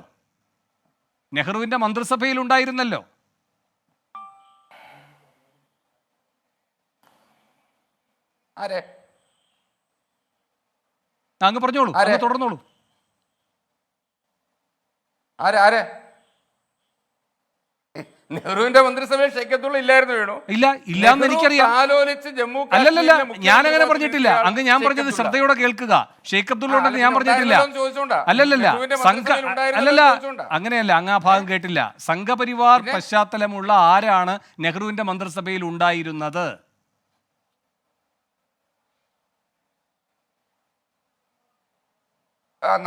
സ്വാതന്ത്ര്യത്തിന് ശേഷം അധികാരത്തിൽ വന്ന എല്ലാ പാർട്ടികളും കൂടി ചേർന്നുള്ള പൊതു തെരഞ്ഞെടുപ്പിന് മുമ്പുള്ള മന്ത്രിസഭ. ആ പൊതു തെരഞ്ഞെടുപ്പിന് മുമ്പുള്ള മന്ത്രിസഭയിൽ ഹിന്ദു മഹാസഭയുടെ പ്രസിഡന്റ് എന്നുള്ളതിൽ ശ്യാമപ്രസാദ് മുഖർജി മന്ത്രിസഭയിലുണ്ടായിരുന്നു. നെഹ്റുവിന്റെ കാശ്മീർ നയത്തിൽ പ്രതിഷേധിച്ചാണ് രാജിവെച്ചു പോകുന്നത്. അതിനെ തുടർന്നാണ് അദ്ദേഹം ജനസംഘം ഉണ്ടാക്കുന്നത്. ജനസംഘത്തിന്റെ പ്രസിഡന്റ് എന്നുള്ള നിലയിലാണ് അദ്ദേഹം സമരവുമായി മുന്നോട്ട് പോകുന്നത്. ആ ചരിത്രം അവിടെ നിൽക്കും. ഞാൻ ഈ ദിവസത്തിന്റെ പ്രാധാന്യമാണ് പറഞ്ഞത്. അപ്പൊ ഈ ഏകാധിപതി എന്ന് പറയുമ്പോൾ അടിയന്തരാവസ്ഥയിൽ ഒരു പത്രത്തിന്റെ എഡിറ്റോറിയൽ ബോർഡ് വരെ പിരിച്ചുവിട്ടിട്ട് ഒരു രാഷ്ട്രീയ പാർട്ടിയുടെ നേതാവിനെ എഡിറ്റോറിയൽ ബോർഡിൽ ഇരുത്തിയ കോൺഗ്രസ് പാർട്ടിയെ അല്ല ഏകാധിപതി BJP ആണെന്ന് പറയുമ്പോൾ അത്ര ഞാനത് പറയാൻ വേണ്ടിയാണ്. അതവിടെ നിൽക്കട്ടെ.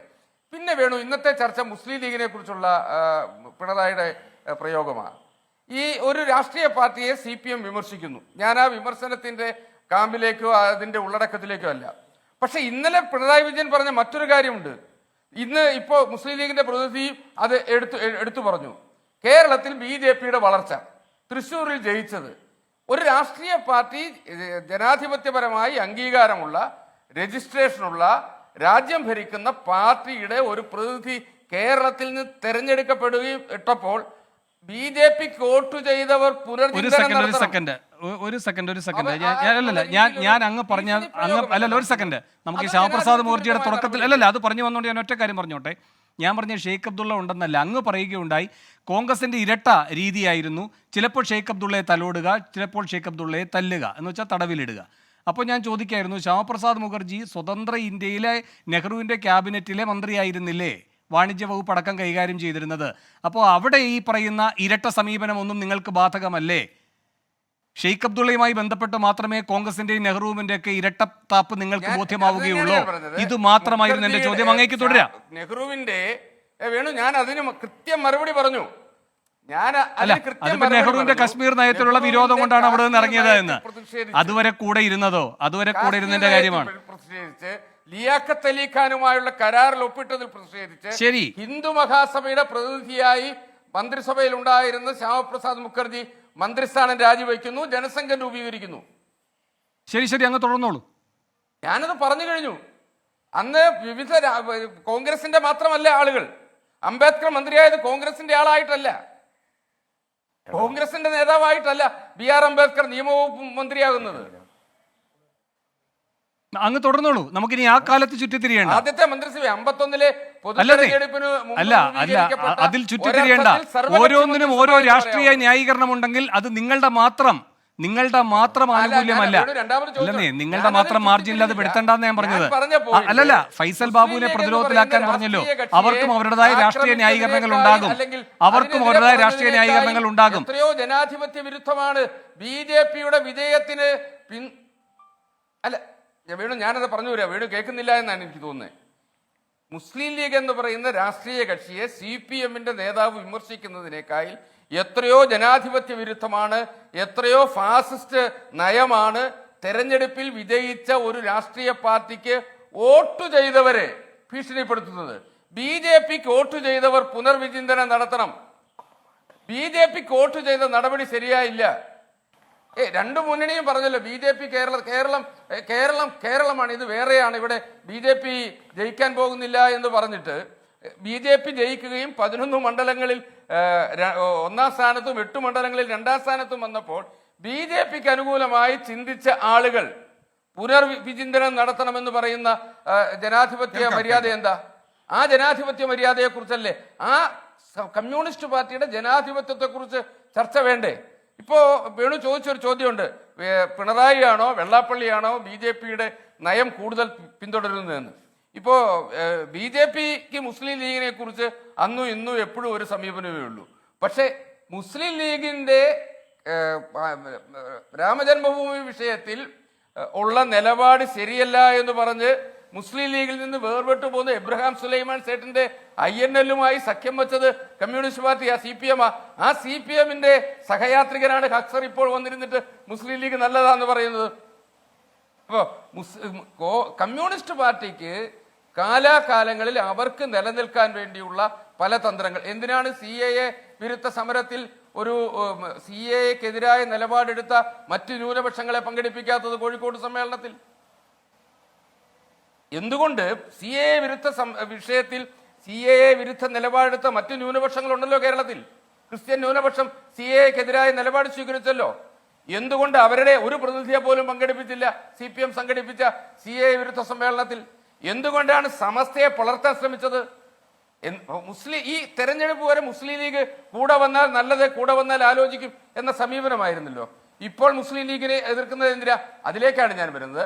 അവിടെയാണ് വെള്ളാപ്പള്ളി നടേശൻ പറഞ്ഞ ഒരു വിഷയം എൻ്റെ മനസ്സിൽ തോന്നുന്നത്. വെള്ളാപ്പള്ളി നടേശൻ പറഞ്ഞ CPMന്റെ ഇതുവരെയുള്ള അല്ലെങ്കിൽ കമ്മ്യൂണിസ്റ്റ് പ്രസ്ഥാനത്തിന്റെ ഇതുവരെയുള്ള പിന്തുണക്കാർ, വോട്ട് ചെയ്തവർ ഈ തെരഞ്ഞെടുപ്പിൽ കമ്മ്യൂണിസ്റ്റ് പാർട്ടിയെ വിട്ടു. ഈഴവാദി പിന്നോക്ക വിഭാഗക്കാർ കമ്മ്യൂണിസ്റ്റ് പാർട്ടിയിൽ നിന്ന് അകന്നുപോയിരിക്കുന്നു. കാരണം അതിശക്തമായ അവരുടെ പ്രീണന നയം മൂലം.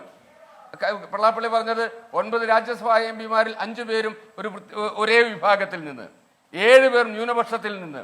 അപ്പൊ ഈ തരത്തിൽ 2 മുന്നണികളും നടത്തുന്ന പ്രത്യക്ഷമായ പ്രീണന സമീപനത്തിനെ കൊണ്ട് ഈഴവാദി പിന്നോക്ക വിഭാഗക്കാർ ആ മുന്നണിയെ വിട്ടുപോയിരിക്കുന്നു. അവർ BJP-യെ സഹായിച്ചു. ശരി, ശ്രീ നാരായണപുരി, അങ്ങ് സമസ്തയെ പിളർത്താനൊക്കെ CPM ശ്രമിച്ചു എന്ന് പറഞ്ഞ അല്ലല്ല എന്ന് പറഞ്ഞതുകൊണ്ട് ചോദിക്കുകയാണ്. ഒരു സെക്കൻഡ് അങ്ങനെ പറഞ്ഞതുകൊണ്ട് ചോദിക്കുകയാണ്. സമസ്തയും ഒരു മുഖപ്രസംഗം കഴിഞ്ഞ ദിവസം എഴുതിയിരുന്നു. അപ്പോൾ വെള്ളാപ്പള്ളി പറഞ്ഞതിനുള്ള മറുപടിയാണ് സമസ്ത നൽകിയത്. അത് നിങ്ങളെ പറ്റിയുള്ളതാണ്. ഇവിടെ അങ്ങ് ഈ പറഞ്ഞു 9 രാജ്യസഭാ MP-മാർ, അതിൽ 5 പേര് മുസ്ലിങ്ങളെന്ന് വെള്ളാപ്പള്ളി പറയുന്നു, 2 പേർ ക്രിസ്ത്യാനികളെന്ന് പറയുന്നു, 2 പേർക്കേ ഹിന്ദുക്കളുടെ പ്രാതിനിധ്യം കിട്ടുന്നുള്ളൂ എന്ന ഈ കണക്ക്. അപ്പോൾ ഇതെല്ലാം അപഹരിച്ചുകൊണ്ട് മുസ്ലിങ്ങൾ കൊണ്ടുപോകുന്നു, ഇതാണല്ലോ. അപ്പോൾ സമസ്ത പറയുകയാണ് തിരിച്ച് 15% രാജ്യത്തെ മുസ്ലിങ്ങൾ. ഒരു കേന്ദ്രത്തിലും കൂടെ സർക്കാർ അധികാരത്തിൽ വന്നിട്ടുണ്ടല്ലോ. അവിടെ ഒരു മുസ്ലിം മന്ത്രി പോലും ഇല്ലാതെ ആദ്യമായി സ്വതന്ത്ര ഇന്ത്യയുടെ ചരിത്രത്തിൽ ഒരു മന്ത്രിസഭാ രൂപീകരണം ഉണ്ടായിരിക്കുന്നു. മാത്രമല്ല ജയിക്കാത്ത ഒരു ക്രിസ്ത്യാനിയെ അവിടെ മന്ത്രിയാക്കുകയും ചെയ്തു. അപ്പോൾ ഇതിലെ താല്പര്യവും ഇതിലെ പ്രീണനവും അതിനുള്ള മറുപടി എന്താ? ജയിക്കാത്തതെന്നല്ല ഞാൻ പറഞ്ഞത്, ക്ഷമിക്കണം, മത്സരിക്കുക പോലും ചെയ്യാത്തയാളെ അവിടെ മന്ത്രിയാക്കിയിട്ടുണ്ട്. ഞാൻ സമസ്തയുടെ ഇനി അങ്ങ് പറയൂ. അല്ലെന്നേ അല്ല, അത് പ്രധാനമന്ത്രിയുടെ പ്രൊറോഗേറ്റീവാണ്. ഓ, അങ്ങനെയാണ്. സമസ്തയ്ക്ക് പ്രധാനമന്ത്രിയുടെ പ്രൊറോഗേറ്റീവാണ് മുസ്ലിങ്ങളെ മത്സരിപ്പിക്കേണ്ട എന്നത്. മുസ്ലിങ്ങളെ സ്ഥാനാർത്ഥിയാക്കല്ലേ മത്സരിച്ച് ജയിക്കാൻ പറ്റും? അതില്ല, അല്ല അതില്ല, വിജയിച്ചില്ല, അതില്ല. അല്ല, ഇനിയിപ്പോ രാജ്യസഭ വഴിയൊക്കെ കൊണ്ടുവരാമായിരുന്നു. ഇനി വേണ്ടെന്നേ, ഈ ജോർജ് കുര്യൻ മോഡലിൽ ചെയ്യാമല്ലോ. അല്ലല്ല, പറയാൻ അങ്ങനെ അനുവദിക്കാതിരിക്കുകയല്ലോ ചെയ്യുന്നത്, മറുചോദ്യം ചോദിക്കുകയാണ് ചെയ്യുന്നത്. അല്ല, മറുചോദ്യം ചോദിച്ചോളൂ. മറുചോദ്യം ചോദിക്കുമ്പോഴാണ് പറയുന്നത്, മറുചോദ്യത്തിനാണ് മറുപടി പറയുന്നത്. BJP ഇപ്പോൾ ഒരു ന്യൂനപക്ഷ വിഭാഗത്തിൽപ്പെട്ടയാളെ മന്ത്രിയാക്കിയിട്ടുണ്ട്. അദ്ദേഹത്തെ രാജ്യസഭയിൽ കൊണ്ടുവന്ന് മന്ത്രി തലത്തിൽ തുടരും. ന്യൂനപക്ഷം എന്ന് പറയുന്നത് ഒരു കമ്മ്യൂണിറ്റി മാത്രമല്ലല്ലോ, ന്യൂനപക്ഷം എല്ലാവരെയും കൂടെ പ്രതിനിധീകരിച്ചല്ലേ. അപ്പോൾ ആ ന്യൂനപക്ഷ വിഭാഗത്തിൽപ്പെട്ട ആളുകൾ മന്ത്രിമാരായിട്ടുണ്ട്, ന്യൂനപക്ഷ ക്ഷേമ വകുപ്പിന്റെ മന്ത്രിമാരായിട്ടുണ്ട്. അപ്പം ഇവിടാണൊരു കുഴപ്പം, ഇന്ത്യയിലെ കുഴപ്പം. ന്യൂനപക്ഷം എന്ന് പറഞ്ഞാൽ ഒരു പ്രത്യേക കമ്മ്യൂണിറ്റിയാണ്, ബാക്കിയുള്ള ന്യൂനപക്ഷങ്ങളൊക്കെ ഭാഗമാണ്. ശരി, അപ്പൊ ന്യൂനപക്ഷത്തിൽ തന്നെ ഏതൊക്കെ തരത്തിലുള്ള അല്ലല്ല ന്യൂനപക്ഷങ്ങളിൽ തന്നെ ഏതൊക്കെയാണ് അല്ലല്ല ഒരു സെക്കൻഡ് ന്യൂനപക്ഷത്തിൽ തന്നെ ഏതൊക്കെ ആളുകളെ പറ്റി പറയുമ്പോൾ മാത്രമാണ് അത് ന്യൂനപക്ഷമാവുക, ഏതൊക്കെ ആളുകളെ പറ്റി പറയുമ്പോഴാണ് ന്യൂനപക്ഷം അല്ലാതാവുക? ഇങ്ങനെയൊക്കെയുള്ള പല വിചിത്ര ന്യായങ്ങളും നിങ്ങൾക്ക് നിരത്താം. പക്ഷേ നിങ്ങൾ അടിസ്ഥാനപരമായി എടുത്തിരിക്കുന്ന ഒരു സമീപനമുണ്ട്. ഈ പറയുന്ന അബ്ദുൾ സലാമിനെ ഒഴിച്ച് ഒരൊറ്റ മുസ്ലിമിനെ മത്സരിക്കാൻ തന്നെ വിട്ടിട്ടില്ല എന്ന് മാത്രമല്ല, മുസ്ലിങ്ങൾ ഇനി വോട്ട് ചെയ്യാൻ വന്നാലോ അതിനെപ്പറ്റി പറയുക വോട്ട് ജിഹാദ് എന്ന്. ശ്രീ NP ചെക്കുട്ടി, ഇവിടെ ഈ SDPഐയും ജമാഅത്തും ലീഗും കോൺഗ്രസും എല്ലാം ചേർന്ന് ഐക്യമുന്നണി പോലെ പ്രവർത്തിച്ചു എന്നിപ്പോൾ പിണറായി വിജയൻ പറയുന്നു. MV ഗോവിന്ദൻ പറയുന്നു അത്തരം നിലപാടെടുത്താൽ മതനിരപേക്ഷ രാഷ്ട്രീയ ഉള്ളടക്കത്തെ അതെങ്ങനെ ബാധിക്കുമെന്നുള്ളത് എല്ലാ ജനകീയ രാഷ്ട്രീയ പ്രസ്ഥാനങ്ങളും ആലോചിക്കേണ്ടതാണ് എന്ന മുന്നറിയിപ്പ്. പക്ഷേ ആത്യന്തികമായി ഇവരുടെ നാവിൽ നിന്ന് വരുന്ന ഭാഷ ഒരു ഇച്ഛാഭംഗത്തിൻ്റെ അടിസ്ഥാനത്തിൽ BJPയേക്കാൾ ശക്തമായി, സംഘപരിവാറിനേക്കാൾ ശക്തമായി അവരുടെ രാഷ്ട്രീയം പറയുന്നതിന് തുല്യമല്ലേ? ഈ അപകടം എന്തുകൊണ്ട് സ്വയം മനസ്സിലാക്കുന്നില്ല, അല്ലെങ്കിൽ അങ്ങനെ മനസ്സിലാക്കില്ല എന്നൊരു നിർബന്ധ ബുദ്ധിയോടെ ഈ പ്രതികരണം നടത്തുന്നു? അല്ല, അത് CPM-നെ സംബന്ധിച്ചിടത്തോളം CPM പലപ്പോഴും തങ്ങളുടെ കക്ഷി രാഷ്ട്രീയപരമായ താല്പര്യങ്ങൾക്ക് വേണ്ടിയിട്ട് നിലപാടുകളെ ഇങ്ങനെ വളച്ചൊടിക്കുന്ന രീതിയുണ്ട്. വസ്തുത എന്താണ്? വസ്തുത SDPI ആയാലും ശരി, ജമാഅത്തെ ഇസ്ലാമി ആയാലും ശരി, മുസ്ലിം ലീഗ് ആയാലും ശരി, അത്തരത്തിലുള്ള രാഷ്ട്രീയ നിലപാടുള്ള ആളുകൾ ഈ നാട്ടിലുണ്ട്. അവരിൽ പലരും ഇത്തവണ പിന്നെ ജമാഅത്തെ ഇസ്ലാമി ആയാലും ശരി, അവരുടെ വെൽഫെയർ പാർട്ടി ആയാലും ശരി, SDP ആയാലും അവർ UDF-ന് അനുകൂലമായി നിലപാടെടുക്കുന്നത് പരസ്യമായിട്ട് പറഞ്ഞതാണ്. അപ്പോൾ SDPയുടെ വോട്ട് ഞങ്ങൾക്ക് വേണ്ട എന്ന് UDF-ന്റെ ലീഡേഴ്സ് പറഞ്ഞു. പക്ഷേ വോട്ട് ചെയ്യാനുള്ള അവകാശം SDPക്കാരുണ്ട്, അവരൊക്കെ വോട്ട് ചെയ്തിട്ടുണ്ടാവും. ഇതിനു മുമ്പുള്ള സ്ഥിതി എന്താണ്? ജമാഅത്തെ ഇസ്ലാമിയും ജമാഅത്തെ ഇസ്ലാമിയുടെ പ്രസ്ഥാനങ്ങളും 2016 വരെ നിരന്തരമായി തുടർച്ചയായിട്ട് CPM-ന് വോട്ട് ചെയ്തുകൊണ്ടിരുന്നതാണ്. അന്നൊന്നും ജമാഅത്തിനെ പറ്റി ഒരു പരാതി ആർക്കും ഉണ്ടായിരുന്നില്ല. ഉണ്ടായിരുന്നില്ലല്ലോ. ഇപ്പം ജമാഅത്തെ ഇസ്ലാമി മറ്റ് രാഷ്ട്രീയമായ നിലപാട് അവർ മാറ്റി, അവർ കൂടുതൽ UDF അനുകൂലമായ നിലപാടിലേക്ക് നീങ്ങി. അതിന് കാരണം ഞാൻ നേരത്തെ പറഞ്ഞ ദേശീയ രാഷ്ട്രീയ സാഹചര്യങ്ങളാണ്. 2014 നരേന്ദ്രമോദി ഡൽഹിയിൽ അധികാരത്തിൽ വന്നതോടുകൂടി മോദിയെ തോൽപ്പിക്കാൻ വേണ്ടിയിട്ട് ദേശീയ തലത്തിലുള്ള ഒരു പ്രധാനപ്പെട്ട കക്ഷി എന്ന നിലയിൽ കോൺഗ്രസിനെയാണ് അവർ കാണുന്നത്. പ്രത്യേകിച്ച് രാഹുൽ ഗാന്ധിയെ ആണ് അവർ കാണുന്നത്. അപ്പം അതുകൊണ്ട് അവർ കോൺഗ്രസിന് അനുകൂലമായ നിലപാടെടുത്തു. 2021 തെരഞ്ഞെടുപ്പിൽ പോലും SDP-യുടെ വോട്ടുകളിൽ ഒരു വലിയ പങ്ക് അവർ പരസ്യമായിട്ട് കൊടുത്തിട്ടില്ലെങ്കിലും CPM കിട്ടിയിട്ടുള്ളത്. ഇപ്പോൾ കഴിഞ്ഞ കുറേ കാലങ്ങളായിട്ട് SDP-യെ കുറിച്ച് ഒരു വിമർശനവും CPM ഭാഗത്തുണ്ടായിരുന്നില്ല. ഏറ്റവും ചുരുങ്ങി 10 വർഷമായിട്ട് ഒരു മിണ്ടാട്ടം ഉണ്ടായിരുന്നില്ല. ഇപ്പോൾ ആദ്യമായിട്ടാണ് SDP-യെ കുറിച്ചുള്ള വിമർശനങ്ങൾ ഇപ്പോൾ അവർ ആരംഭിച്ചിരിക്കുന്നത്. ഇതിന്റെ വസ്തുത എന്താണ്? ഈ വസ്തുതയിൽ CPM-ന് കിട്ടേണ്ട വോട്ട്, കിട്ടുമെന്ന് പ്രതീക്ഷിച്ച വോട്ട് മറുഭാഗത്തേക്ക് പോയി.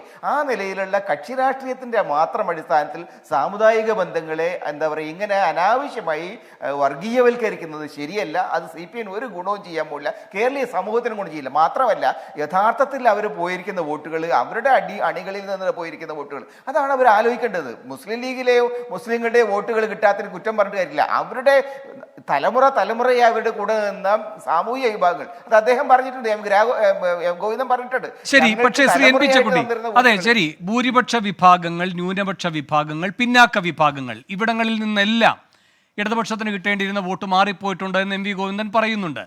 അപ്പോൾ ഞാൻ ചോദിക്കുന്ന, വെള്ളാപ്പള്ളി ഇങ്ങനെ വിഷം തുപ്പുകയാണ്. ഈ തെരഞ്ഞെടുപ്പ് വിധി വന്നതിന് തൊട്ടു പിന്നാലെ അങ്ങേക്കും ഓർമ്മയുണ്ടാകും, കോഴിക്കോട് ഈ നൗഷാദ് സംഭവം നടന്നപ്പോൾ, ഈ സമത്വ മുന്നേറ്റ യാത്രയുമൊക്കെ ആയിട്ട് ഇങ്ങനെ വെള്ളാപ്പള്ളി വന്നപ്പോൾ, കൊച്ചിയിലെത്തിയപ്പോൾ നടത്തിയ പരാമർശം, എനിക്കൊരു മുസ്ലിമായി മരിക്കാൻ കൊതി തോന്നുകയാണ്, കാരണം അവിടെ നിന്നാണ് സർക്കാരിൻ്റെ എല്ലാ ആനുകൂല്യങ്ങളും കിട്ടുക. ഈ ഹാൻഡ്ബോൾ സംഘം അപകടത്തിൽപ്പെട്ട് മരിച്ചപ്പോൾ എന്താണോ കൊടുത്തത്, ഈ നൗഷാദിൻ്റെ കുടുംബത്തിന് എന്താണോ കിട്ടിയത്, ആ താരതമ്യത്തിൽ നിന്ന് തന്നെ എല്ലാം മനസ്സിലാകില്ലേ എന്ന്.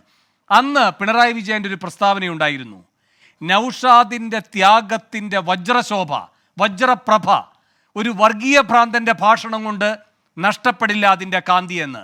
ആ പിണറായി എവിടെ പോയി? ഇപ്പോൾ വെള്ളാപ്പള്ളി ഇപ്പോഴും വിഷം തുപ്പി, പക്ഷെ പിണറായി എവിടെ?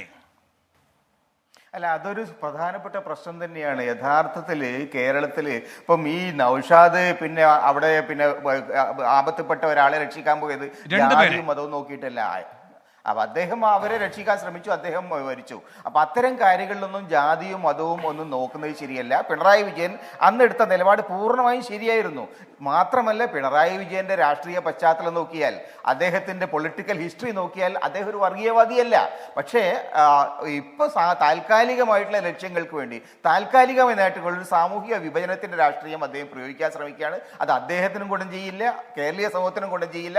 അത് പ്രത്യേകിച്ചും ഏറ്റവും കൂടുതൽ മനസ്സിലാക്കേണ്ട ആള് പിണറായി തന്നെയാണ്. നിർഭാഗ്യവശാൽ വളരെ എളുപ്പത്തിലുള്ള രാഷ്ട്രീയ പരിഹാരങ്ങൾ, തങ്ങൾ ഇന്ന് ചെന്നുപെട്ട പ്രതിസന്ധിയിൽ നിന്ന് രക്ഷപ്പെടാൻ എളുപ്പത്തിലുള്ള പരിഹാരങ്ങളാണ് അദ്ദേഹം അന്വേഷിക്കുന്നത്. അത് കൂടുതൽ ആഴത്തിലുള്ള പ്രതിസന്ധികളിലേക്ക് അദ്ദേഹത്തെ നയിക്കും എന്നാണ് എനിക്ക് തോന്നുന്നത്. ശരി, അഡ്വക്കേറ്റ് BN ഹസ്കർ, ഈ നൗഷാദിന്റെ ത്യാഗത്തിന്റെ വജ്രപ്രഭ അങ്ങനെ തന്നെ ഒളിമങ്ങാതെ നിൽക്കുന്നുണ്ട്. പക്ഷെ ഒളികെട്ടുപോയത് പിണറായി അന്നെടുത്ത ആ നിലപാടുണ്ടല്ലോ, അതിന് സമാനമായൊരു നിലപാടെടുക്കേണ്ട ഘട്ടത്തിലെ അദ്ദേഹത്തിന്റെ നിശബ്ദതയാണ്.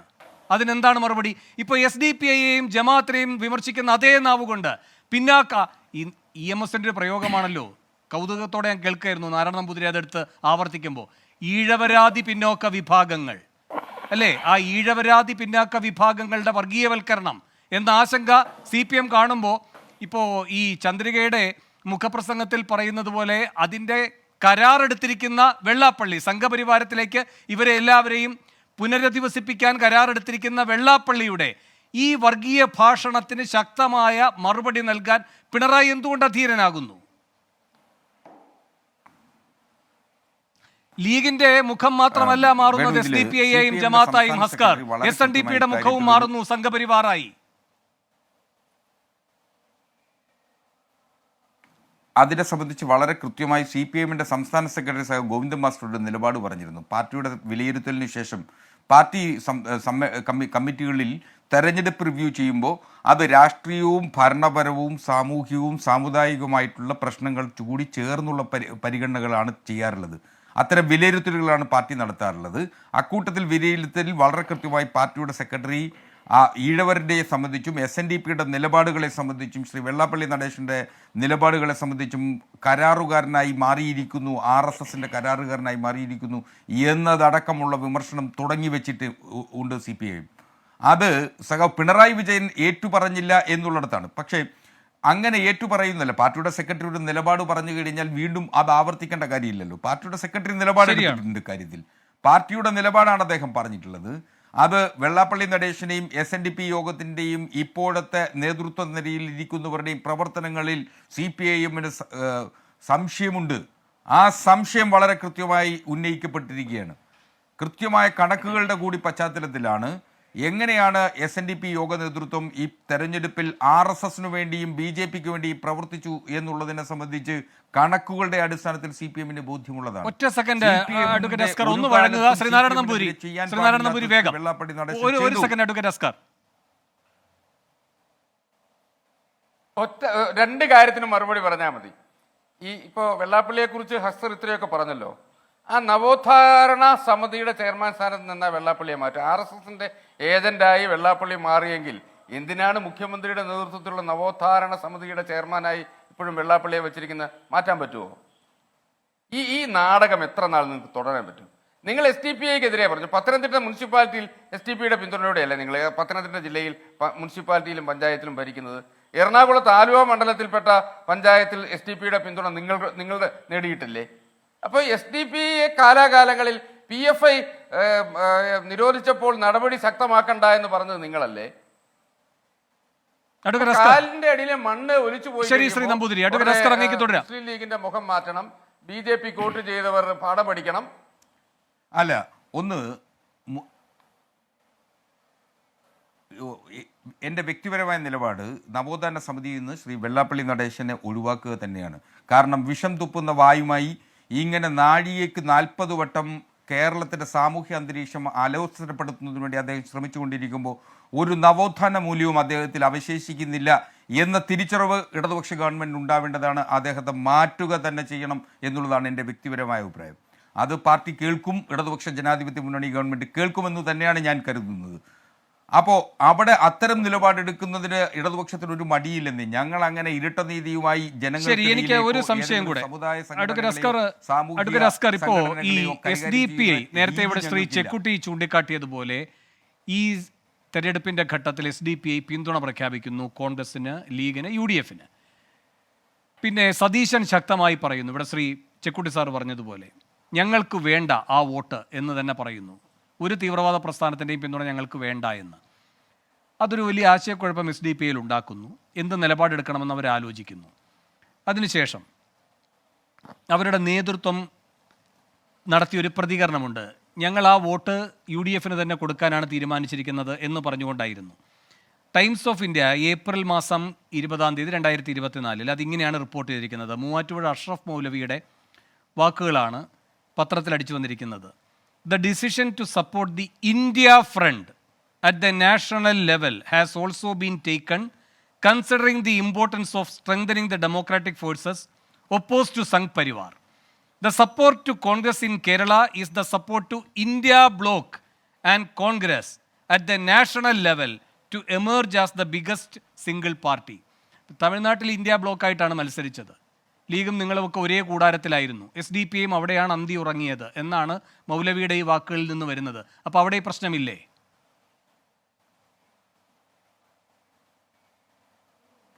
അങ്ങനല്ലേ. SDPയുമായി ഒരു തരത്തിലും ഒരു കാലഘട്ടത്തിലും ഇടതുപക്ഷ ജനാധിപത്യ മുന്നണിയോ CPM-ഓ ഒരു തരത്തിലുള്ള ബാന്ധവം ഉണ്ടാക്കിയിട്ടില്ല. എന്റെ സാറേ, ഇവിടെ SDPI പറയുന്നത് ഞങ്ങളുടെ വോട്ട് ഇവർക്ക് കൊടുക്കുന്നു UDF-ന്. അപ്പൊ തന്നെ അവർ പറയുന്നു ദേശീയ തലത്തിൽ ഇന്ത്യ ബ്ലോക്കിനാണ് ഞങ്ങളുടെ വോട്ട്. അത് വാങ്ങി കീശയിലിട്ട കൂട്ടരാണ് നിങ്ങൾ.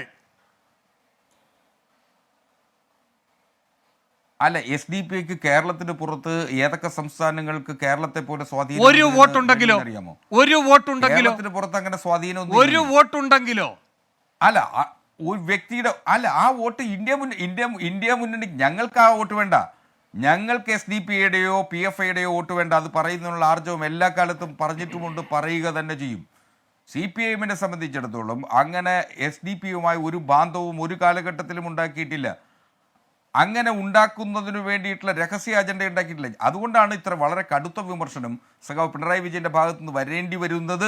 മുസ്ലിം ലീഗ് മുഖം മാറിക്കൊണ്ട് ഒരു ഘട്ടത്തിൽ തെരഞ്ഞെടുപ്പ് വരുമ്പോൾ PFIയും അതുപോലെ തന്നെ SDPയും ജമാഅത്തുമായി മാറുന്നു എന്ന വിമർശനം ഉന്നയിക്കുന്നത്. അത് കേരളത്തിൻ്റെ സാമൂഹ്യ അന്തരീക്ഷത്തെ ആകമാനം അത് അപകടത്തിലാക്കുമെന്നുള്ളത് കൊണ്ടാണ് ആ വിമർശനം ഉന്നയിക്കുന്നത്. അല്ല, ഒരു സെക്കൻഡ് അഡ്വക്കേറ്റ് ഹസ്കർ, അല്ലാതെ വേണു ഇത് അഡ്വക്കേറ്റ് ഹസ്കർ, ഏതെങ്കിലും ഇപ്പോ തരത്തിൽ CPI അല്ല, ഒരു ഭാഗം സെക്കൻഡ് നടത്തുന്നു ഒരു എന്ന സെക്കൻഡ് അഡ്വക്കേറ്റ് ഹസ്കർ, വിലയിരുത്തലിലേക്ക് നിങ്ങളുടെ സമീപനത്തിൽ ഒരു വ്യത്യാസം കണ്ടില്ലേ? നിങ്ങൾ ഈ ലീഗിന്റെ പിഴവുകൾ എത്ര തീവ്രമായി സഞ്ചരിക്കും എന്നതിനെപ്പറ്റി നിങ്ങളിങ്ങനെ ഓർമ്മിപ്പിക്കുന്നു. അതേസമയം വെള്ളാപ്പള്ളിയുടെ കാര്യത്തിൽ എൻ്റെ വ്യക്തിപരമായ അഭിപ്രായം, പിന്നെ അത് പാർട്ടി ആലോചിക്കട്ടെ, പിന്നെ ആ സർക്കാർ തീരുമാനമെടുക്കട്ടെ. അങ്ങനെ ഒരു തീരുമാനമെടുക്കുമെന്ന് ഞാൻ കാക്ഷിക്കുന്നു. എന്തൊരു സാവകാശമാണ് അവർക്ക് കൊടുക്കുന്നത്? രണ്ടും ഒരേ പാളയത്തിലേക്ക് പോകുന്നു, രണ്ട് രൂപത്തിലുള്ള തീവ്ര മതനിലപാടുകളിലേക്ക് പോകുന്നു എന്ന രൂപത്തിലല്ലേ സമീപനം വേണ്ടത്? അപ്പോഴും ഞാൻ പറയുക, കൂടുതൽ ആനുകൂല്യം ഈ ന്യൂനപക്ഷത്തിനാണ് കൊടുക്കേണ്ടതെന്നാണ്. കാരണം SDPIയും ജമാഅത്തും ഉണ്ടോ ഇല്ലയോ എന്നതൊന്നുമല്ല, ദേശീയ തലത്തിൽ മതന്യൂനപക്ഷങ്ങൾ വേട്ടയാടപ്പെടുന്നു എന്നതിൻ്റെ അടിസ്ഥാനത്തിൽ മതേതര ബോധമുള്ള അവർ രാജ്യത്തെ മതേതര ചേരിയെ ബലപ്പെടുത്താൻ ഇറങ്ങിപ്പുറപ്പെട്ടു ഈ വിധി ദിനങ്ങളിൽ, ഈ 7 ഘട്ട വിധി ദിനങ്ങളിൽ. അങ്ങനെയല്ലേ അവരെ കാണേണ്ടത്? അങ്ങനെയാണോ ഇവിടെ മറുകൂട്ടർക്ക് ഇവിടെ സംഭവിച്ചത്? കേരളത്തിലടക്കം അത് ഭൂരിപക്ഷ വർഗീയതയിലേക്ക് അതിദുരിതം പോകുന്നതാണ് കണ്ടത്.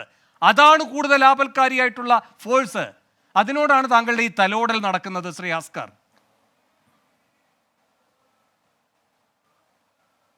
അല്ല, ഒരു കാലഘട്ടത്തിലല്ല, പാർട്ടിയുടെ വിലയിരുത്തൽ വളരെ കൃത്യമായി കാര്യത്തിൽ വന്നതാണ്. വെള്ളാപ്പള്ളി നടേശൻ്റെയും അതുപോലെ തന്നെ SNDP യോഗത്തിനോടും എടുത്തിട്ടുള്ള നിലപാടുകളും അതിനുള്ള വിമർശനവും ഗോവിന്ദ മാഷി എന്നെ പറഞ്ഞിട്ടുള്ളതാണ്. അതുകൊണ്ട് വീണ്ടും അത് ആവർത്തിക്കുക എന്നുള്ളതാണ് നിങ്ങൾ ആഗ്രഹിക്കുന്നതെങ്കിൽ ഞങ്ങൾക്ക് ഒരേ നിലപാട് തന്നെയാണ്. മതം രാഷ്ട്രീയത്തിലും രാഷ്ട്രീയം മതത്തിലും ഒരു കാലത്തും ഇടപെടാൻ പാടില്ലെന്ന നിലപാടാണ്. സാമുദായിക നേതാക്കന്മാർ അത്തരത്തിൽ കയ്യകലം പാലിച്ചു നിൽക്കണം രാഷ്ട്രീയ രംഗങ്ങളിൽ നിന്ന്. അത് കൃത്യമായി പറഞ്ഞുകൊണ്ടേയിരിക്കുകയാണ് CPIM ചെയ്യേണ്ടത്. അതാണ് CPIMന്റെ രാഷ്ട്രീയം, ഇടതുപക്ഷ രാഷ്ട്രീയം എന്ന് പറയുന്നത് അത് തന്നെയാണ്. അത് ഞങ്ങൾ വീണ്ടും ആവർത്തിക്കും. ഇപ്പുറത്ത് കാണുന്ന തീവ്രതയും അത്യുത്സാഹവും അപ്പുറത്ത് കാണുന്നില്ല. അതേ ഉള്ളൂ പ്രശ്നം. അവിടെയാണ് നിങ്ങളുടേത് ഈ മതനിരപേക്ഷ ബോധമാണോ അതോ മറ്റെന്തെങ്കിലും പ്രത്യേക താല്പര്യമാണോ ഇച്ഛാഭംഗത്താൽ ഉണ്ടായിരിക്കുന്നത് എന്ന സംശയവും ഉയരുന്നത്. ശ്രീ ഫൈസൽ ബാബു, ഇവിടെ ശ്രീ നാരായണ നമ്പൂരി പറഞ്ഞ കാര്യം കേട്ടല്ലോ. ന്യൂനപക്ഷം എന്ന് പറഞ്ഞാൽ ഒരു കൂട്ടർ മാത്രമല്ല, പിന്നെ CAA വിരുദ്ധ സമ്മേളനത്തിൽ എന്തുകൊണ്ട് അതിനെതിരെ നിലപാടെടുത്ത മറ്റ് ഇതര ന്യൂനപക്ഷങ്ങളെ ഉൾപ്പെടുത്തിയില്ല? പിന്നെ വെള്ളാപ്പള്ളി ഉദ്ഘോഷിക്കുന്ന നിങ്ങൾക്ക് കിട്ടുന്ന അമിതമായ പ്രാതിനിധ്യം. മറുപടി. ഈ ചർച്ചയുടെ ഹൈലൈറ്റ് CPM ആണല്ലോ. നാരായണൻ നമ്പൂതിരി അദ്ദേഹത്തിൻ്റെ BJPയുടെ രീതികളൊക്കെ പറയട്ടെ. ജമാഅത്തെ ഇസ്ലാമി CPMൻ്റെ കൂടെ നിന്ന് കഴിഞ്ഞാൽ സ്വർഗീയം, UDFന് പിന്തുണ കൊടുത്തു കഴിഞ്ഞാൽ വർഗീയം, അബ്ദുൽ നാസർ മഅദനി ഇടതുപക്ഷത്തോടൊപ്പമാണെങ്കിൽ മഹാത്മാഗാന്ധി, അവരെതിർത്തു കഴിഞ്ഞാൽ തമിഴ്നാട് സർക്കാരിന് പിടിച്ചു കൊടുക്കേണ്ടുന്ന ഭീകരവാദി. മുസ്ലിം ന്യൂനപക്ഷ രാഷ്ട്രീയത്തോട് CPM എല്ലാ കാലത്തും ഈ അസഹിഷ്ണുതയും പരിഹാസവും അണ്ടർ എസ്റ്റിമേറ്റും ചെയ്തിട്ടുണ്ട് എന്നത് CPMൻ്റെ ചരിത്രം പഠിക്കുമ്പോൾ മനസ്സിലാകും. വേണു തന്നെ ഇവിടെ പറഞ്ഞ പോലെ CPM സംഘപരിവാറിൻ്റെ നാവ് കടമെടുക്കുന്നു. മുസ്ലിം ലീഗിനെ കുറിച്ച് സംസാരിക്കുമ്പോൾ AKG സെൻറ്റർ മാരാർജി ഭവനായി മാറുന്നു എന്നതാണ് ഏറ്റവും വലിയ ദുഃഖകരമായ സത്യം. മുസ്ലിം ലീഗിൻ്റെ മുഖം വികൃതമായി എന്ന് പറയുന്ന ശ്രീ പിണറായി വിജയനോട് ഞങ്ങൾക്ക് പറയാനുള്ളത്, വടകരയിൽ കാഫിർ സ്ക്രീൻഷോട്ടിലൂടെ RSSൻ്റെ മുഖമെടുത്തണിഞ്ഞ CPMൻ്റെ മുഖമാണ് വികൃതമായിരിക്കുന്നത് എന്ന സത്യമാണ്. ഇപ്പോൾ ഈ ചർച്ചയിലിരിക്കുന്ന അഡ്വക്കേറ്റ് അസ്കറിന് പോലും ചർച്ച കഴിഞ്ഞു പോകുമ്പോൾ പിണറായി വിജയനെ റദ്ദ് ചെയ്യേണ്ടി വരികയാണ്, CPMനെ റദ്ദ് ചെയ്യേണ്ടി വരികയാണ്.